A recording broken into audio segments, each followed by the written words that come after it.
FM Mercury, sahabat, ini ada perbincangan seperti biasa kalau Kamis dari pukul 3 hingga 4 sore ya. Ini ada perbincangan Business Talk bersama dengan Erlangga Business Community, sahabat, dan perbincangan ini bisa Anda ikuti secara streaming baik itu melalui aplikasi On Airs ataupun juga di websitenya Mercury di www.mercuryfm.id. Kalau di website Anda juga tidak hanya audio mendengarkannya tapi juga secara visual di radio visual di scroll ke bawah saja itu ada pilihan untuk Anda bisa menyaksikan perbincangan Business Talk secara langsung, sahabat. Nanti juga bisa Anda bergabung karena saya membuka kesempatan Anda untuk bisa bergabung sharing di 5620096 atau di WhatsApp call dan juga WhatsApp Messengers di 08173096, sahabat. Di Business Talk kali ini kita akan ngobrol berkaitan dengan rahasia yang jarang dibahas, scale up bisnis kuliner. Ya, bersama dengan owner Geprek Hure dan owner Nasi Kerawu Urban Lisius, Mas Irham Rosyadi. Apa kabar, Mas? Alhamdulillah baik, Mbak. Ini sebelum mulai tadi saya sempat ngobrol Geprek Hure, ternyata memulainya bukan Geprek Hure terlebih dahulu ya, tapi ini pengembangan gitu ya. Betul.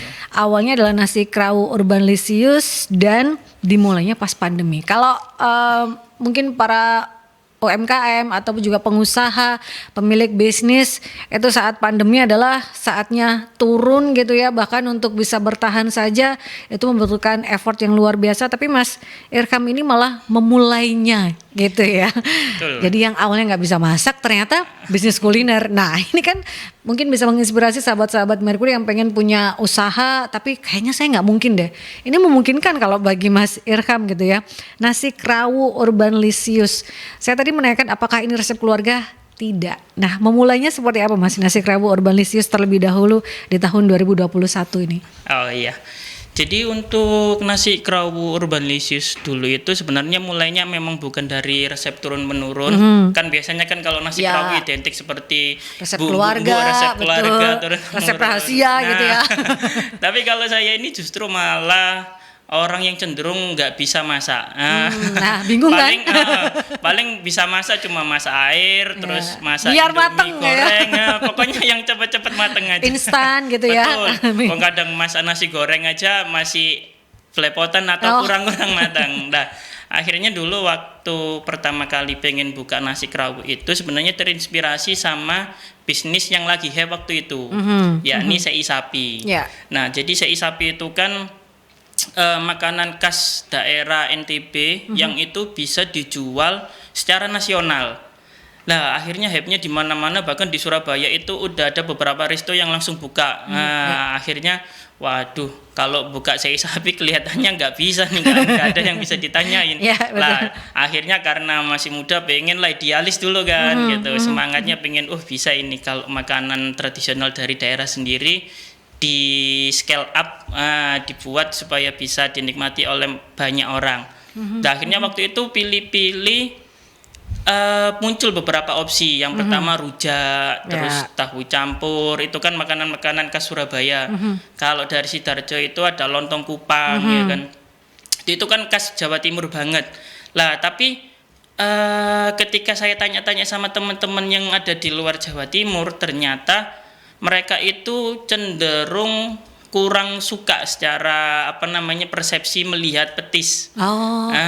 Jadi ada yang katanya, kok gitu ya bentuknya ya. Warnanya hitam gitu apa gitu ya kan, belum familiar mereka gitu. Lah, jadi udah saya tunjukin pertama kali petisnya aja udah mereka waduh kayak enggak banget deh, mau nyobain aja enggak. Lah akhirnya belum kan ada aroma khasnya gitu ya. kan kuat banget ya aroma khasnya ya. Nah, jadi akhirnya waktu itu ketemulah waktu main ke Gresik.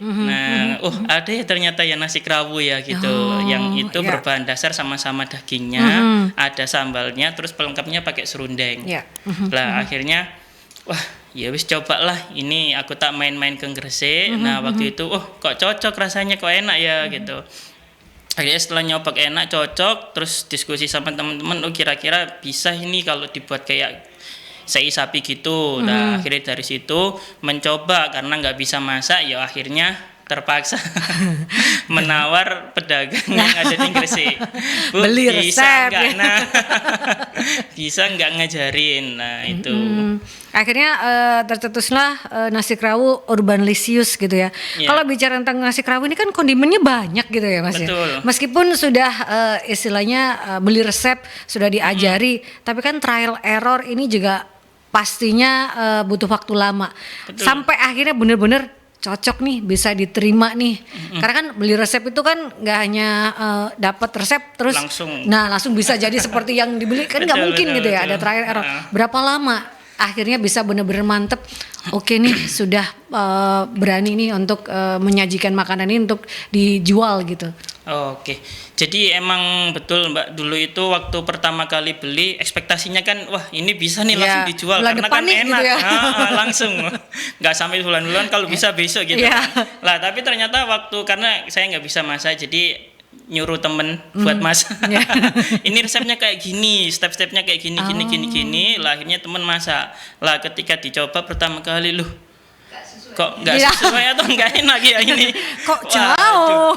Iya, ini ada yang dikurangi atau apa. Tapi kalau lihat di YouTube juga sama seperti ini gitu lah. Akhirnya waktu itu mau nggak mau ya kita tetap trial and error gitu. Jadi kita beberapa kali nyoba resep sampai akhirnya pernah di titik itu karena kehabisan dana buat resep, buat riset, coba itu ya. buat nyoba. Kan kalau daging kan harganya lumayan. Sekali masak ya 100 ribuan, apalagi dulu juga masih tulang punggung keluarga kan. Jadi betul. Yes, coba, waduh ini nggak bisa. Ini kelihatannya bisnis makanan emang lah. Tapi karena kalau secara tes itu adalah sedikit kayak ada sense-nya.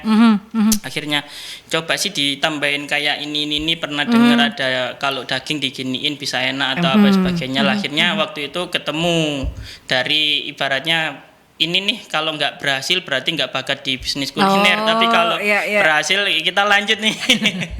Ini terakhir nih. Kalau enggak kayaknya modalnya hanya untuk trial error nih. Betul. Gitu ya. Akhirnya mendapatkan resep yang benar-benar sesuai dan oke nih, sudah mulai bisa dijual nih. Itu mulainya seperti apa? Memulai pertama kali kan orang yang nggak pernah jualan makanan, kemudian kalau bahasa Jawanya ngedep jualan itu kan juga membutuhkan skill gitu ya. Betul, itu kan juga kadang saat antri kok iki lama ya itu tuh terus di mana lokasi pertamanya betul. Seperti apa Mas? Kadang mentalnya juga ya untuk awal-awal ya betul. Jadi dulu itu awalnya karena kita kalau misalkan suruh sewa tempat nggak ada dana, akhirnya kita mengusahakan berjualan seadanya. Jadi waktu itu kita metakan gimana ya cara jualannya supaya bisa tes produk ya. Kalau misalkan dikasih ke teman, biasanya teman ini jarang ada yang jujur. Biasanya mesti reviewnya karena sungkan. Nah, bilangnya enak aja gitu. Mesti enak lah. Akhirnya kan kita kan waduh pengennya kita di luar, orang yang nggak kenal kita sekalian. Lah akhirnya waktu itu kepikiran buat jualan di Taman Bungkul atau Masjid Agung. Oh, yang misalnya banyak orang berkerumun gitu ya. Betul. Lah pertama kali akhirnya nyoba ke Masjid Agung, ya udahlah kita niatin bangun pagi-pagi buat masak, terus kita prepare paginya berangkat ke Masjid Agung. Lah ternyata planning ini nggak berjalan semulus yang dibayangkan. Betul ya. Karena ternyata berjualan itu butuh mental yang lumayan. Soalnya waktu awal jualan di Masjid Agung kan waktu tanya-tanya katanya duluan standnya. Jadi siapa cepat dia dapat lah. Saya datang habis subuh berangkat masih sepi, pede lah gelar meja sama jualan-jualan. Ternyata sudah punya di orang. sana sudah punya orang. Teman-temannya udah katanya udah ada paguyupannya gitulah. Akhirnya kita sempat ya rame mengusahakan, tapi karena udah kalah suara digeruduk orang banyak, kayaknya mau nggak mau geser. Nah ternyata geser ini yang membawa rezeki. Kita nemunya di depannya kantor BLK daerah Menanggal. Di seberangnya itu kan dulu kan banyak orang jual-jualan di situ kalau minggu lah. Akhirnya karena kita jualannya di situ, akhirnya kan orang yang pembelinya kan nggak jauh-jauh dari lokasi Menanggal. Nah justru itu akhirnya yang membuat kita dapat masukan-masukan, dapat saran-saran sama orang sekitar buat ayo Mas carilah tempat yang deket-deket sini biar aku bisa makan nasi kerawu gitu kan. Soalnya di sini masih jarang atau masih belum ada lah gitu. Sempet juga ada terima pesanan waktu jualan cuma hari Minggu-Minggu aja lah. Itu akhirnya yang buat pede buat cari tempat di situ. Oh, akhirnya ternyata saya bisa gitu ya memulai dari yang nol, benar-benar nol gitu ya. Berkaitan dengan bisnis kuliner sampai dengan orang berpikir 2021 saat pandemi pasti memulai bisnis berat. Iya memang berat gitu ya, tapi ternyata bisa bertahan dan bahkan dari yang kuliner tradisional di scale up sama Mas Irham untuk bisa dinikmati ya karena kan kalau orang Surabaya harus ke Gresik dulu gitu kan. Jadi ini peluang yang diambil oleh Mas Irham menghadirkan kuliner tradisional nasi kerawu di masyarakat urban, perkotaan gitu ya. Betul. Makanya namanya urbanlicious gitu ya. Iya. Ini awal memulai dari yang benar-benar nol, kemudian sekarang mencoba untuk scale up dengan merambah cabang bisnis lain, Geprek Hore ini. Seperti apa Mas memulainya? Ini kan baru kalau nasi kerawu urbanlicious 3 tahunan gitu ya. Geprek Hore sendiri mulai kapan akhirnya ini saya sudah nasi kerawunya sudah mantap, sudah oke. Saya pengen kuliner lagi tapi dengan cabang yang berbeda gitu. Seperti apa Mas?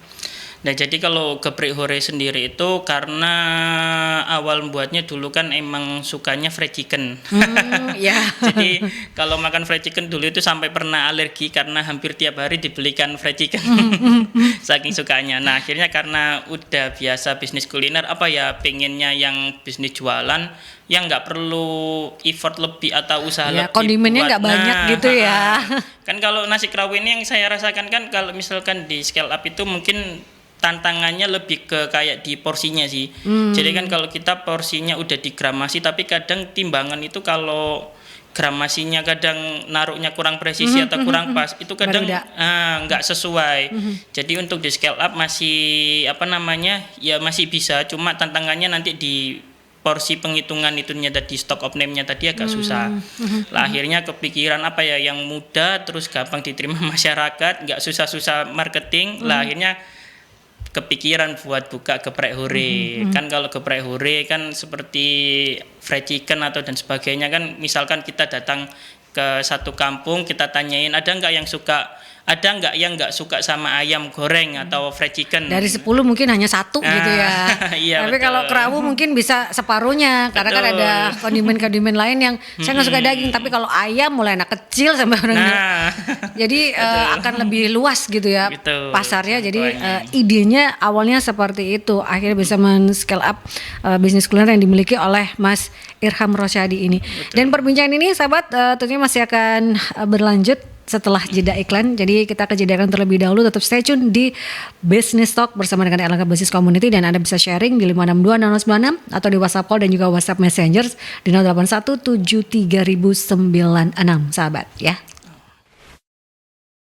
96 FM Mercury, sahabat masih di Business Talk bersama dengan Erlangga Business Community. Sahabat kita sedang ngobrol bersama dengan Mas Irham Rosyadi, beliau owner dari Geprek Hore dan juga nasi kerawu urbanlicious. Sahabat memulai usaha kuliner di tahun 2021 dengan trial error, kemudian beli resep dan lain sebagainya, mulai dari nol, benar-benar nol, akhirnya bisa men-scale up bisnis kulinernya. Tidak hanya nasi kerawu saja, tapi sekarang sudah ada geprek hore. Kalau nasi kerawu adalah benar-benar dimulai sendiri ya, benar-benar kemana-mana sendiri, nyoba sendiri dan lain sebagainya sendiri.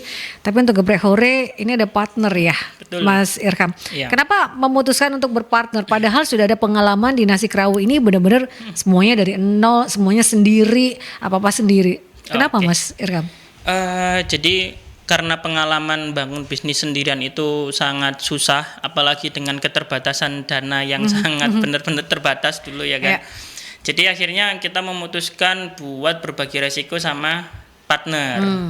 Nah, berbagi resiko ini juga juga ada dampak positifnya bagi kita. Jadi misalkan kalau dulu kita itu semuanya dipikir sendiri ya kan, seperti marketing, financial project-nya, SDM-nya dan lain-lain. Lah karena ketika kita berpartner kita bisa berbagi resiko sama berbagi tugas. Jadi langsung spesifik, oh ya kamu nanti bagian yang ini, aku bagian yang ini. Lah akhirnya kan kita kan bergeraknya kan enak, seperti bisa fokus ke Ya, satu gitu loh. betul. Kan kalau misalkan dua-duanya kita ngurusin semuanya kelihatannya nggak kuat Mas ya. Nanti Jadi- malah istilahnya nggak bisa naik dua-duanya Betul. gitu ya, malah ada yang tertinggal atau apa. Nah, Nah, heeh. jadi bebannya dibagi gitu ya Betul. dengan Nah. orang lain, Nah. yaitu partner ini gitu ya.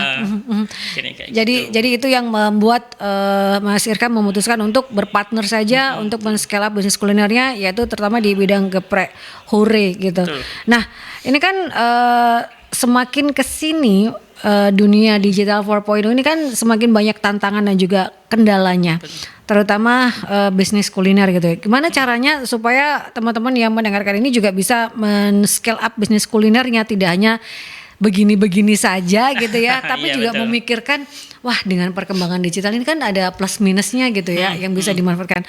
Nah, tantangan dan juga kendalanya kalau menurut Mas Irkam di saat sekarang ini tuh seperti apa? Dah, ya Mbak, apa namanya? Jadi kalau menurut saya menariknya sekarang ini justru karena 4.0, tapi kalau di bisnis kuliner ini ada sedikit kacamata yang berbeda. Nah, makanya kita akan coba menceritakan scale up Ya. di apa ya? Hal yang jarang dibahas di kelas-kelas pada umumnya. Jadi kalau pada umumnya itu kan kalau ngomongin scale up itu mesti berkaitan sama marketing, Ya. mesti sama infrastruktur, financial project apa dan lain-lain sebagainya. Nah, cuma menurut saya kadang orang yang pengen scale up itu kan pasti kebanyakan pengen profitnya naik. Nah, itu. Jadi profit naik ini sebenarnya bisa secara vertikal, bisa secara horizontal. Nah, kadang kalau saya keliling-keliling tanya-tanya sama pelaku UMKM melalui forum atau tanya langsung, itu mereka kebanyakan taunya cuma kalau pengen profit nambah mesti secara vertikal, yakni apa? Menambah cabang Ya, sebanyak-banyaknya begitu kan. Padahal kalau semakin nambah banyak biasanya bukan semakin untung, malah justru masalahnya makin banyak. Karena kan semakin banyak cabang yang dipikirkan gitu ya. Betul, makanya itu. Nah, padahal masih ada scale up secara horizontal, yakni apa? Yakni dengan menambah revenue atau omset di outlet-outlet yang sudah ada. Jadi misalkan kalau saat ini kita lihat nih, ada seperti mie gacoan. Mie gacoan dulu jam 10 kan udah tutup, Mbak. Betul. Jam 10, jam 11 udah tutup, jam 9 baru buka. Tapi sekarang baru-baru ini 24 kan jam. 24 jam, betul. Jadi kalau misalkan kita lihat di geprek, dulu geprek juga sama. Hisana, Sabana itu biasanya buka jam setengah 6, jam 5 udah ada yang buka, tapi tutupnya tetap jam 10. Betul. Lah baru-baru ini ada muncul namanya The Crash. Lah itu bukanya 24 jam juga. Iya, betul. Kayak gitu-gitu. Jadi akhirnya bisa lagi nambah omset melalui misalkan kayak gacoan buka di wedding, itu kan menambah omset secara horizontal. Lah maka dari itu kita kepikiran buka geprek huri ini konsepnya juga bukanya 24 jam. Jadi karena Surabaya Sidoarjo ini secara jam meskipun tengah malam masih banyak yang lalu lalang dan secara penjualan juga masih oke, ternyata juga bisa dimanfaatkan di situnya. Nah, kadang apa ya, orang yang pengen scale up ini mesti vertikal tapi nggak memikirkan dampak atau resikonya. Padahal kalau misalkan apa namanya terlalu gerusa-gerusu buka cabang tanpa ada planning yang jelas itu kan juga resiko juga buat kita. Betul, resiko adalah cabang yang utama tidak terurus dengan baik karena harus menopang cabang yang baru. Nah itu gitu ya kan. semakin banyak masalah akhirnya malah nggak fokus kemana-mana. Nah akhirnya waktu saya keliling-keliling itu pernah nih ada teman saya atau beberapa teman itu yang bilang gini, dia udah ada bisnis penyetan emperan di pinggir jalan tapi ruame. Lah itu waktu saya tanya, wah ini enak nih, ini misalkan di scale up nih gitu. Lah akhirnya dia, oh iya ya cocok kelihatannya di scale up ini kan penyetanku enak dan sebagainya. Lah tapi kira-kira cocok nggak ya aku bisa buka di Graha Family atau Pakuwon gitu. Wah, kan soalnya kan di sana kan belum ada nih bisnis penyetan pinggir jalan di Graha Family sama Pakuwon. Dah, waduh. Ini kan bisa jadi emang ini peluang atau bisa jadi ini malah ngawur gitu kan. Karena kan orang berpikirnya kalau scale up adalah memperbanyak cabang, Betul. tapi yang vertikalnya yang dipikirkan gitu ya. Cuma itu aja. Nah, kalau kata dia tuh saya tanyain, lo emang sudah siap semuanya? Oh sudah, aku udah ikut seminar mahal nih, bayarnya jutaan, bahkan sampai belasan juta begitu kan. Yeah. Biasanya seminar-seminar scale up bisnis kuliner kayak gini mesti bahasnya itu tentang sistem SOP-nya kayak gimana, financial project-nya gimana, dan yang terpenting infrastruktur dapurnya ini udah siap atau belum, pelayanan terhadap customer dan lain-lain. Tapi kenapa sih kok sampai bisa ada muncul pemikiran kira-kira buka emperan di pinggir jalan di daerah Geraha Family atau Pakuwon yang sebegitu megahnya, kira-kira bisa sukses enggak ya? Ya emang kalau di kuliner bisa sukses, tapi kemungkinan suksesnya kecil gitu kan, karena kan unik lah. Akhirnya menurut saya kadang mereka itu terlalu terpaku pada sistem yang kayak sebegituan rupanya, tapi lupa dalam satu hal. Kalau dalam bisnis kuliner itu juga ada yang namanya kelas kuliner atau kelas bisnis kita itu sebenarnya sampai di mana sih gitu loh. Oh, oke. Jadi apa sih yang dimaksud kelas bisnis ini? Jadi kalau di kuliner itu juga ada klasifikasi kelas-kelasnya. Ibaratnya kalau apa namanya apa ya, kalau kayak dia ini ibaratnya kalau pemain timnas begitu kan, dia udah melakukan persiapan, dia udah melakukan apa namanya kayak STI sekarang kan lagi HVF-nya nih, timnas Indonesia. Wah ini udah latihannya training udah camp, mantap, betul, ada training camp-nya, ada naturalisasi, itu kan kayak SOP-nya udah siap, terus finance project-nya udah siap dan sebagainya udah siap semua. Tapi dia nggak sadar diri atau dia nggak mengenali dirinya sebenarnya dia itu ada di kelas mana sih gitu loh. Kan kalau dia misalkan langsung tarung di Pakuwon atau di mana, cobalah kita apa ya menghayati sini, kira-kira emang kita cocok tadi situ gitu kan. Ibaratnya kalau timnas lawan Real Madrid sekarang kan ya nggak mungkin bisa. Tahu positioning gitu ya. Tahu positioning. Itu di bisnis kuliner juga ada kayak gitunya. Jadi misalkan kayak di Geprek Hure kan nggak mungkin kita itu ujuk-ujuk tiba-tiba buka di sebelahnya McD. Itu kan kayak kita, waduh siapa nih kita betul, kan nggak mempengaruhi orang yang pengen ke McD tiba-tiba lihat Geprek Hure, wah kok pengen aku ya gitu lah. Akhirnya kan nggak gitu. Lah ini yang dimaksud, kadang orang terlalu fokus sama sistem, sama finance, sama dan lain-lain, tapi nggak paham tentang klasifikasi kelas bisnis mereka masing-masing. Padahal ini tuh menurut saya yang paling penting adalah mengenali diri sendiri terlebih dahulu. Nah, untuk klasifikasi kelas bisnis terutama tadi yang dikatakan oleh Mas Irkam di bisnis kuliner ini apa saja istilahnya poin-poinnya yang bisa jadi pertimbangan mungkin untuk scale up bisnisnya supaya tidak hanya vertikal saja, tidak hanya mengejar ini hal yang out of the box nih, nggak hanya yang itu penting, saja, tapi yang penting lagi supaya benar-benar ternyata saya sudah siap nih untuk scale up yang tidak hanya buka cabang saja, tapi men-scale up benar-benar di dalam bisnis saya ini loh, yang saya naikkan terlebih dahulu. Apa saja Mas Irkam? Jadi kalau saya dari kacamata kelas bisnis, jadi ini di luar strategi tapi benar basic sebelum kita menetapkan strategi untuk scale up. Nah, jadi ini kayak wawasan medannya. Jadi kalau kelas bisnis itu fungsinya untuk apa? Fungsinya untuk mengklasifikasi supaya kita tetap pada jalan yang benar. Ya, seperti yang contoh saya tadi. Misalkan kalau saya dalam bisnis geprek begitu kan. Jadi kalau bisnis fried chicken itu saya biasanya mengklasifikasinya mesti ada 5 kelas. Nah, gak mungkin kelas Geprek Hure yang ada di kelas 4 itu mengalahkan kelas 1 yakni MCD. Mesti kan mereka gak menganggap. Nah, betul. Kriterianya apa disebut kelas 1, kelas 2, kelas 3, kelas 4? Itu biasanya berdasarkan fasilitas sama harga, produk dan lain-lain.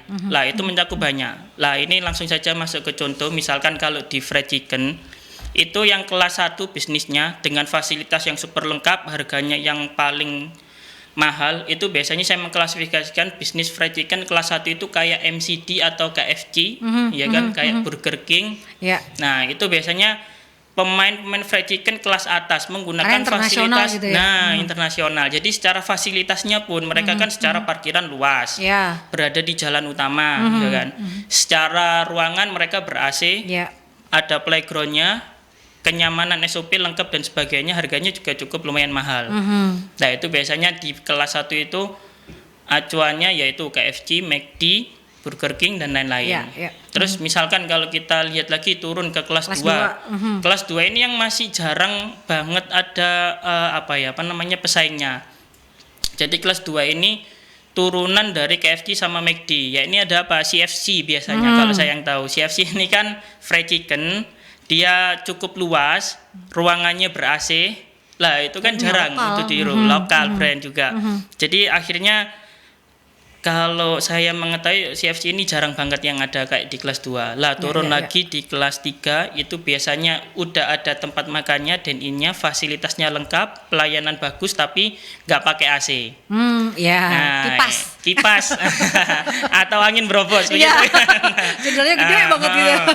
Secara parkir juga nggak terlalu luas. Itu biasanya kita bisa menjumpai seperti Topis, doyan ayam gitu kan.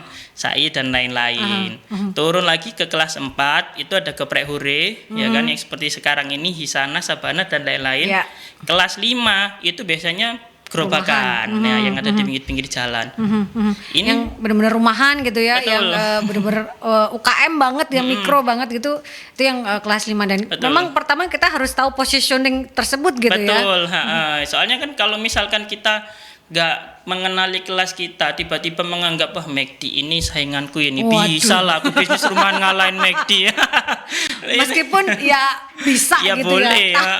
Tapi ada tahap-tahapannya yang harus dilalui, nggak bisa langsung. harus sadar gitu ya. Betul.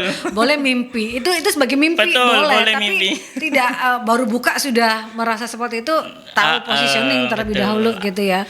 Baru Akhirnya bisa kan nanti takutnya loncat kan menyusun strateginya bisnis rumahan pengen ngalahin McD, wah aku bangun sistemnya kayak gini akhirnya malah gak jalan semua. Jadi memang harus tahu terlebih dahulu positioning kelas bisnis Anda tuh di mana, meskipun ini bisnis kuliner gitu ya. Karena kan setiap bisnis itu ada kelasnya, ada klasifikasinya dan ada positioning supaya kita tahu kita mau men-scale up seberapa nih tingkatannya gitu ya. Nggak mungkin yang 5 langsung ke 1 langsung ke 2 gitu kan juga susah. Jangankan 1, 2 aja susah.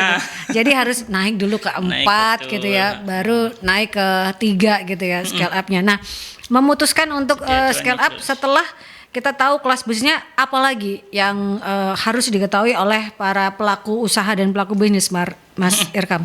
Jadi setelah kita mengetahui bahwasannya kita berada di kelas mana nih, itu kan akhirnya kan kita menemukan benchmark yang jelas ya kan. Jadi kalau misalkan di geprek huri ini kan, oh berarti kalau geprek huri ini ada di kelas 4 nih, berarti siapa nih acuan yang ada di sini fried chickennya yang paling laris, cabangnya paling banyak, paling apa dan sebagainya, pokoknya yang paling.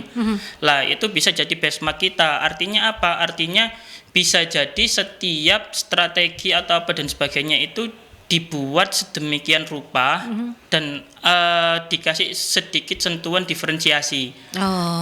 Jadi misalkan kan kalau di geprek huri ini saya bongkar sedikit. Jadi kan kalau di di fried chicken kelas 4 itu kan pemain paling besarnya kan Hisana sama Sabana. Itu mesti kalau kita tanya dimanapun kan pasti tahu Mbak.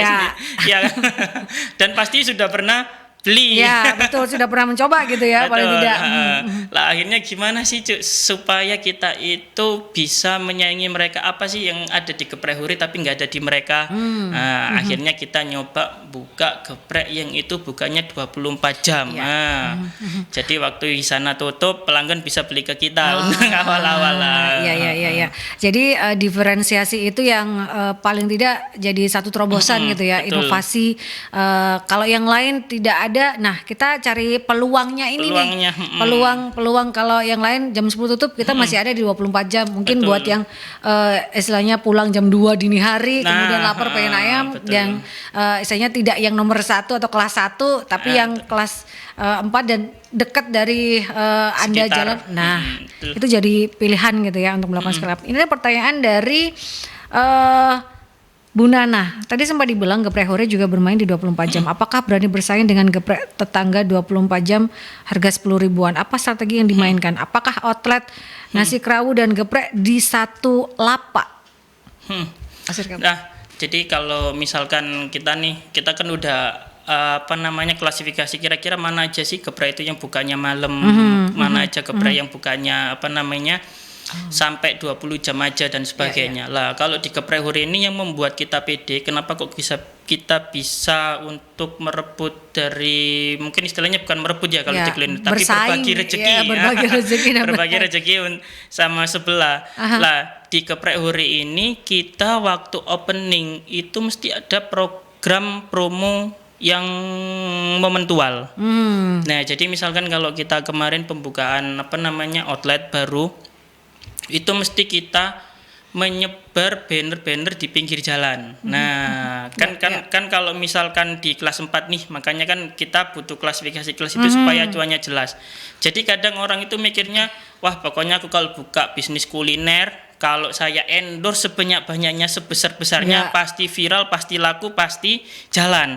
Tapi faktanya banyak yang nggak jalan. Betul, di awal saja. Di awal saja rame. Lah, pentingnya klasifikasi bisnis ini akhirnya buat apa untuk kita? Jadi kita itu bisa aware bahwasanya bisnis kelas 4 ini nggak bisa dibikin sedemikian viral sampai waktu yang lama, karena bisnis kelas 4 ini pelanggannya ya paling jauh ya mesti 2 km nanti setelah viralnya habis. Lah, jadi antisipasi kita buat orang-orang kenapa kok kita bisa menang, ya program marketing kita difokuskan di area 2 km ini. Supaya repeat order di daerah orang sekitar itu tersebut ya, karena pangsa pasarnya di situ gitu ya. Bukan yang jauh-jauh gitu ya. Jadi misalkan banyak nih tak tanyain kira-kira mau nggak datang ke Geprek Hore yang cabangnya itu di Sidoarjo cuma buat beli geprek aja. Nah, meskipun itu kan PR kan. geprek asap gitu kan. Nah, geprek dari Itali kira-kira mau nggak ya? Nggak ada mau DNI-nya. hanya sekali gitu ya. Betul. Coba aja dulu ya, coba gitu. Tapi kan untuk kembali lagi kita juga mikir gitu ya Mas. Mungkin di opening ya cobalah untuk bisa merasakan gitu ya. Tapi untuk repeat order lagi ya, penasaran untuk repeat order lagi kan jauh nih, masa cuma buat geprek aja ke sana. Wah, kan mesti akan ada kayak gitu kan. Lah, akhirnya makanya kita benar-benar harus concern ke sadar diri kita kalau kelas 4 itu ya wis nanti ujung-ujungnya masyarakat sekitar itu yang paling jadi basic customer kita. Lah, jadi makanya kita kalau melihat di sosial media bukan nggak terlalu fokus ya, belum terlalu fokus menggarap di sana, tapi kita lebih banyak penetrasi ke offline-nya di masyarakat sekitar. Karena memang namanya juga geprek gitu ya, yang lagi happening di mana-mana ada. Betul. Jadi yang digarap oleh Mas Irham di Geprek Hore ini adalah ya orang sekitar di outlet gitu ya. Betul. Itu pun juga yang dilakukan dari pengalaman di Nasi Kerawu. Jadi outlet misalnya tempat berdagang pertama itu kemudian kenapa nggak buka permanen saja gitu ya, yang hanya weekend. Nah, itu juga mengakomodir istilahnya pangsa pasar yang ada di sekitar outlet gitu ya. Sahabat, itu menjadi salah satu poin juga, lagi-lagi mengetahui kelasnya itu yang utama ya Mas. Yang paling utama, sadar diri terlebih dahulu. Nah, sadar diri terlebih dahulu baru bisa memikirkan scale up yang seperti apa ini. Jangan hanya itu cabangnya di mana-mana. Ya, mereka memikirkan gitu. Betul, ya. Tapi kalau kita sadar diri, positioning kita seperti di sini, jadi kita membidik bangsa pasarnya seperti apa supaya orang repeat order, karena dari transaksi itu tadilah kita akan bisa memikirkan dana tambahan untuk scale up. Nah, itu. Ya, itu kan butuh ya Mas ya. Iya, betul.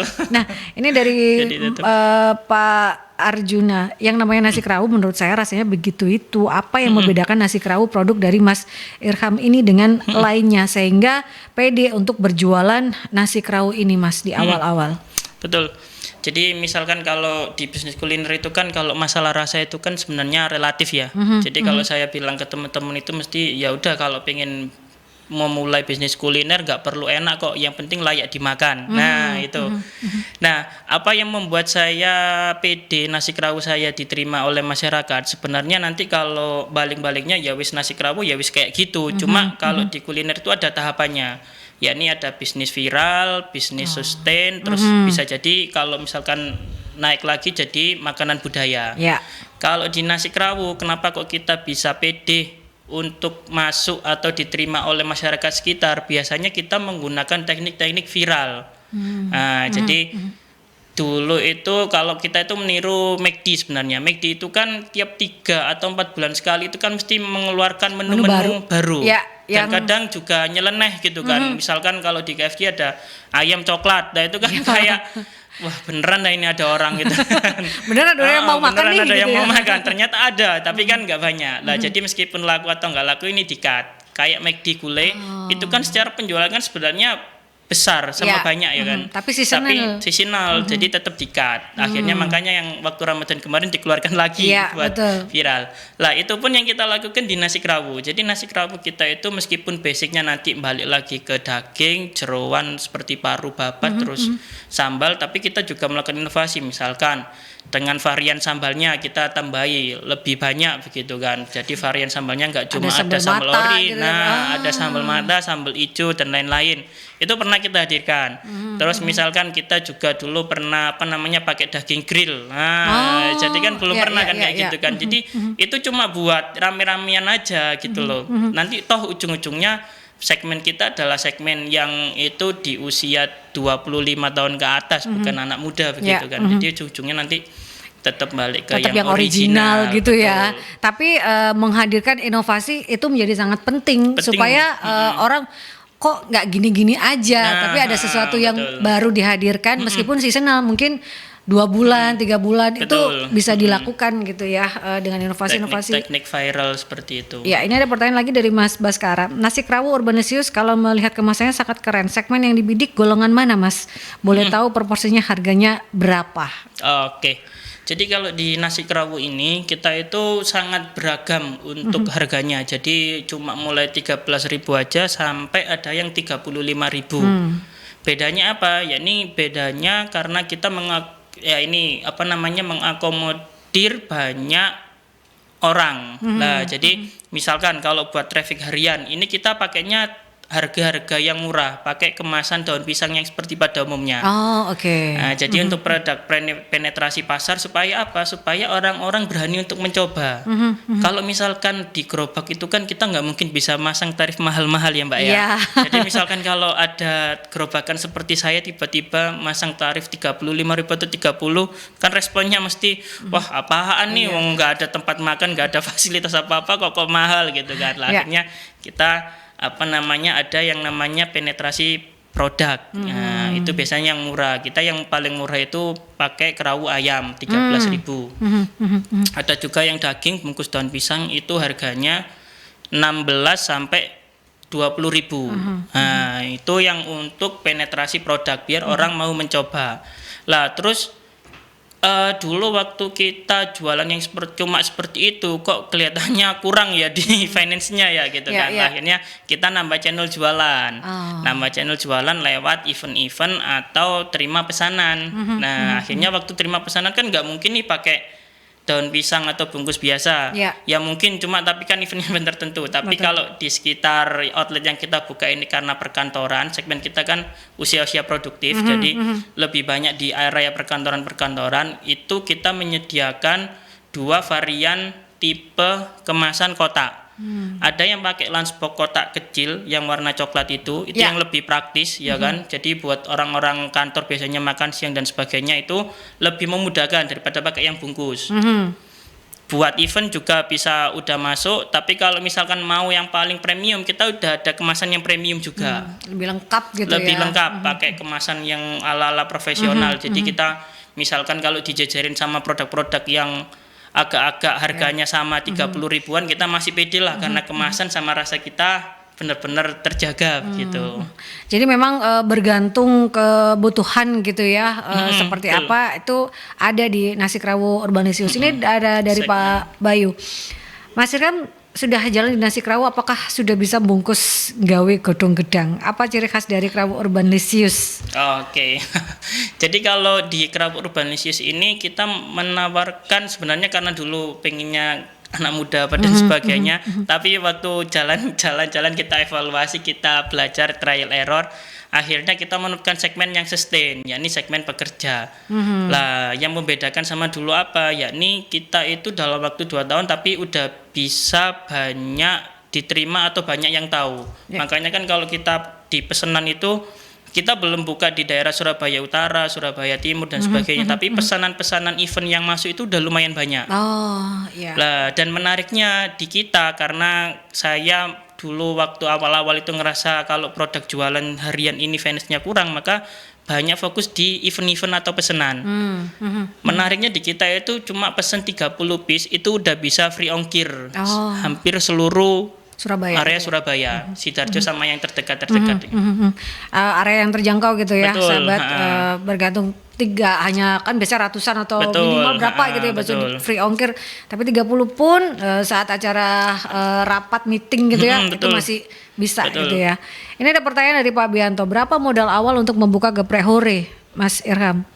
Oke, kalau untuk buka modal Geprek Hore itu sebenarnya cukup variatif tergantung equipment yang nantinya akan kita pakai.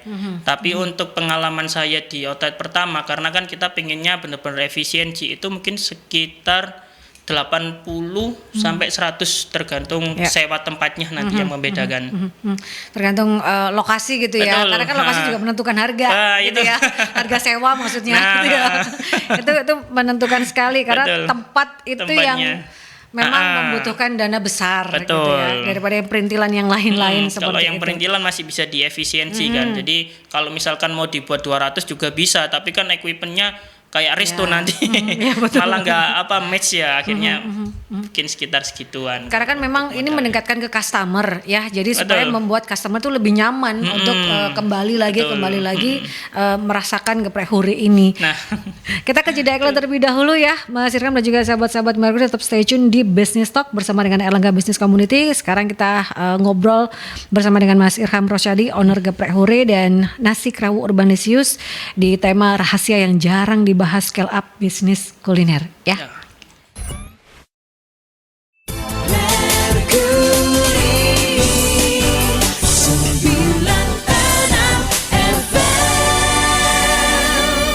FM Mercury, sahabat, dan waktu ternyata tidak banyak nih Mas Irham, tapi tentunya banyak hal yang harus di-sharingkan oleh Mas Irham ya, supaya para pengusaha atau pebisnis ataupun juga UMKM kuliner ini bisa men-scale up bisnisnya. Jangan hanya berpikiran yang ini bisa dikatakan pikiran yang mainstream ya di masyarakat, yaitu scale up adalah memperbanyak cabang. Tapi ini yang nggak banyak juga kalau menurut Mas Irham di kelas-kelas untuk bisnis adalah untuk seminar dan lain sebagainya. Betul. Gitu ya, untuk naik kelas ini yang dilupakan adalah men-scale up dari sisi horizontalnya sendiri betul. gitu ya. Boleh punya mimpi gitu ya Mas Betul, ya. boleh banget, malah harus Harus ya gitu ya. Tapi harus melihat kemampuan terlebih dahulu gitu ya. Betul. Supaya keberlanjutan dari bisnis ini tetap berjalan gitu ya. Nah, yang utama adalah bagaimana untuk bisa meningkatkan penjualan kalau menurut Mas Irham. Karena kan ini basicnya gitu ya. Kita bisa men-scale up atau kita bisa ngapa-ngapain bisnis kalau penjualan kita meningkat. Seperti apa kalau menurut Mas Irham? Oke, jadi kalau ini peningkatan pendapatan secara horizontal ya. Ya. Nah, jadi caranya itu cukup beragam dan cukup banyak sebenarnya ya kan. Jadi kalau misalkan saya tadi udah mencontohkan beberapa, mungkin spill sedikit, misalkan seperti di Gacoan, yakni dengan menambah jam tayang jam bukanya jadi, gitu ya, 24 jam bukanya jam. 24 jam juga. Akhirnya kan yang itu harusnya kosong, akhirnya kan jadi terisi kan. Nah, terus yang terbaru ini, kemarin saya baru searching ternyata beberapa brand besar itu udah mulai masuk di paket wedding. Nah, ini kan unik baru betul, kan. Jadi ini kan menciptakan revenue stream tentang outlet, meskipun satu outlet ternyata kita bisa masuk loh kayak gitu. Seperti Gacoan itu udah ada paket weddingnya ya kan. Mixu udah mulai masuk, terus brand-brand lainnya juga mulai menyusul. Itu kan juga bisa menambah omset atau profit secara horizontal. Terus kita main di event-event atau acara-acara kantor, terus acara selamatan dan sebagainya. Gimana caranya? Ya kita melakukan promosi gencar-gencaran terkait dengan kita bisa loh menerima pesanan seperti ini. Kan kadang kan orang mikirnya kan, wah ini jualannya cuma pakai bungkus daun nih, nggak bisa nih kayak diginikan lah. Tapi ternyata bisa kok ini kayak di sini kan, mau porsi yang minimalis, mau yang travel pack lah. Kalau kita di travel pack itu ada kemasan tin wall. Itu jauh lebih awet. Kita pernah dapat pesanan itu subuh, terus dia review jam 11:30 malam dimakan ternyata masih enak. Kita sendiri nggak ekspektasi itu ternyata bisa sampai lama ya, padahal udah ada nasinya dan sebagainya lah. Itu kita biasanya gunakan buat travel pack. Jadi misalkan sekolah ada event mau kemana atau kantor mau perpergian kemana lah itu bekal paginya mesti pesen ke kita kebanyakan. Jadi itu yang lumayan karena kita dulu belum menerima seperti itu, cuma dari daily aja kok susah ya buat berkembang ya betul. gitu. Kok istilahnya gini-gini aja, untungnya kok nggak besar, mepet banget gitu ya. Tiap hari cuma ya wes gini-gini. Iya. Susah. Akhirnya kalau kita fokus di horizontalnya ternyata banyak yang bisa dimainin. Jadi jangan berfokus untuk menambah cabang tapi menambah penjualan dengan istilahnya mengikuti banyak event mungkin ya, kemudian sering-sering gencar melakukan marketing ya, istilahnya dari mulut ke mulut atau apa, nanti review ya ini ya, itu jadi penting ya untuk engage dengan pembeli supaya repeat gitu ya Mas ya. Itu jadi hal yang utama. Terakhir Mas Irham, tinggal beberapa menit lagi ya, closing statement terkait dengan perbincangan kita, karena kan pelaku usaha terutama makanan dan minuman ini semakin banyak gitu ya. Apa yang ingin disampaikan oleh Mas Irham supaya pengusaha atau pebisnis pelaku UMKM di bisnis kuliner ini bisa scale up bisnisnya, bisa naik kelas lah paling tidak gitu. Seperti apa Mas Irham? Jadi kalau pesan saya buat pebisnis kuliner yang di luar sana, mungkin ada yang masih kebingungan ya kan kalau misalkan saya jalan-jalan nih, misalkan saya tanya scale up bisnis kuliner itu kayak gimana, lah itu mesti jawabannya bervariatif. Ada yang ekstrem kiri, ada yang ekstrem kanan. Ekstrem kiri biasanya mereka yang udah terlalu nyaman untuk jualan apa-apa dicandak sendiri, akhirnya nggak mau scale up. Betul. Padahal ini juga membahayakan bagi mereka. Karena apa? Karena secara nggak langsung keuntungan mereka itu pasti akan tergerus. Nah, tergerusnya karena apa? Karena permintaan pasar yang semakin beragam. Misalkan nih kita masuk contoh di case bakso, ya kan. Dulu waktu saya SMA itu ada orang jualan bakso di daerah Demak yang baksonya jualan besar-besar, namanya bakso itulah Klenger, betul. Itu kan dulu sosmed belum semasif sekarang ya. Betul. Itu sudah diliput oleh TV nasional, itu udah banyak dan sebagainya. Tapi terakhir kali saya main ke sana udah nggak menemukan outletnya lagi. Betul. Lah itu kan eman ya, sudah dapat exposure sebegitu besarnya, sudah pernah ramai sebagainya, cuma karena nggak mau scale up, akhirnya mereka ya kalah saing sama yang kompetitor lain, gitu ya. Begitu kan. Terus permintaan pasar yang semakin beragam dan sebagainya. Nah itu yang ekstrem kiri. Terus juga ada orang yang terlalu gerusa-gerusu ekstrem kanan. Wes pokoknya aku mau scale up lah. Tapi dia nggak menyadari bahwasannya positioningnya dia itu di mana sih, kapasitas dirinya itu di mana. Kalau oke lah, kalau misalkan Rafathar mau buka bisnis apapun langsung besar nggak apa-apa, gitu. Bebas. Modalnya uangnya besar, unlimited. Tapi kan kalau bagi kita nih, apalagi yang misalkan generasi sandwich, apalagi yang tulang punggung atau misalkan cuma satu-satunya sumber itu penghasilannya, memikirkan dua kali untuk melakukan scale up gitu ya. Yang pertama kita pahami dulu kapasitas diri kita. Kita kenali lebih dalam sebenarnya kapasitas atau positioning kita itu lebih tepatnya di mana. Karena saya sudah menjabarkan klasifikasi kelas bisnis lah, itu kelas 1, 2, 3, 4, 5 atau yang mana gitu kan, sesuai kapasitas. Ibaratnya nggak mungkin lomba cerdas cermat kalau kita kelas 1 ngalahin kelas 6 itu hampir nggak mungkin. Betul. Makanya kita harus pandai-pandai untuk bersadar diri kapasitas kita sampai kayak gimana. Jadi memang kita harus tahu letak bisnis kita, kelasnya itu di mana, sehingga kita tahu diri untuk men-scale up, tidak langsung gerasa-gerusu tapi ada strategi lah dalam tanda kutip gitu ya. Pasti buat strategi, planning dan sebagainya. Karena kan kalau bicara tentang bisnis kan keberlanjutan gitu ya. Keberlanjutan kita kan pengennya berlanjut terus kemudian bisa naik. Nah, supaya itu keberlanjutan terus-menerus dan naik, inilah yang harus dipikirkan, dan terutama adalah tahu kelas bisnis kita itu positioningnya di mana. Di mananya. Baru memikirkan secara horizontalnya scale up seperti apa yang menurut kita cocok gitu ya. Betul. Sama kapasitas diri kita. Nah, seperti itu sahabat ya. Terima kasih Mas Irham Rosyadi, owner Geprek Hore dan Nasi Kerabu Urbanlicious. Ini sudah sharing berkaitan dengan rahasia yang jarang dibahas. Scale up bisnis kuliner ternyata sedikit meluruskan gitu ya. Mungkin boleh gitu ya memperbanyak cabang. Tapi yang jangan dilupakan juga gitu ya. Kalau dua-duanya jalan itu akan lebih bagus lagi gitu ya. Secara horizontalnya juga dipikirkan gitu ya, sahabat. Dan untuk Anda yang tertinggal di perbincangan Business Talk di edisi kali ini, bisa menyaksikan kembali sahabat di YouTube channelnya di Radio Mercury 96.